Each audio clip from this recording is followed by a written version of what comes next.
La santé, c'est sérieux. Mais on peut quand même passer un bon moment. Regardez Démo avec masanté.re et changez votre regard sur la santé. Il faut des mots pour parler des mots. Mais quand 3 mots sont à placer sans rapport avec nos mots, c'est des mots. Et voilà les mots.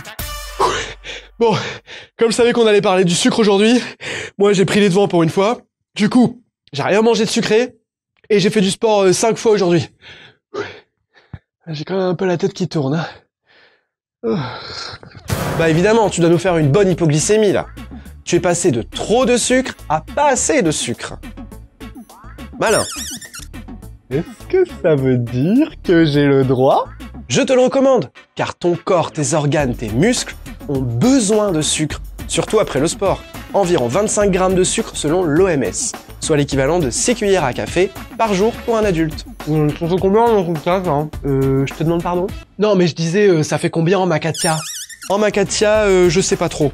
Par contre, la seule canette de soda contient assez de sucre pour toute la journée.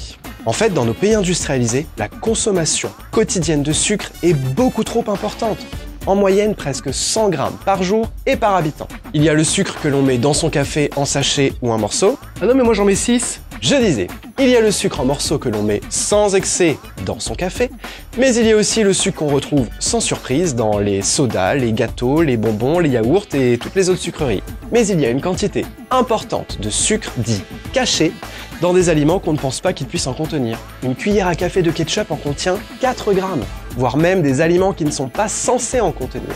Le sucre est un produit très addictif, et le cerveau considère qu'il s'agit d'une récompense. Du coup, certains industriels n'hésitent pas à en rajouter pour rendre leurs produits addictifs, et même dans certains produits salés. Il vous suffit de regarder la composition sur l'emballage, et notamment la quantité de glucides dans les sucres, qui doit obligatoirement être indiquée sur l'emballage des produits industrialisés. On nous cache des choses, hein, moi je vous le dis, il n'y a rien de marqué dessus. Non mais il n'y a même pas d'étiquette alors. Non, je parlais des produits fabriqués en usine. Si tu veux savoir combien il y a de sucre dans ton macadamia, tu demandes à ton boulanger. L'Organisation mondiale de la santé a récemment tiré la sonnette d'alarme en recommandant de freiner la consommation de sucre. Cela aurait des effets bénéfiques sur le poids et le risque de diabète. Attention aux produits dits light, qui sont pauvres en matières grasses, mais qui peuvent être riches en sucre. En conclusion, soyez attentifs à ce que vous mangez. Évitez le grignotage, la consommation d'alcool et l'excès de sucreries. Car le sucre doit rester un plaisir et un bienfait pour notre corps. Alors ne dépassez pas les quantités nécessaires à son bon fonctionnement. La santé, c'est sérieux. Mais on peut quand même passer un bon moment. Regardez Démo avec masanté.re et changez votre regard sur la santé.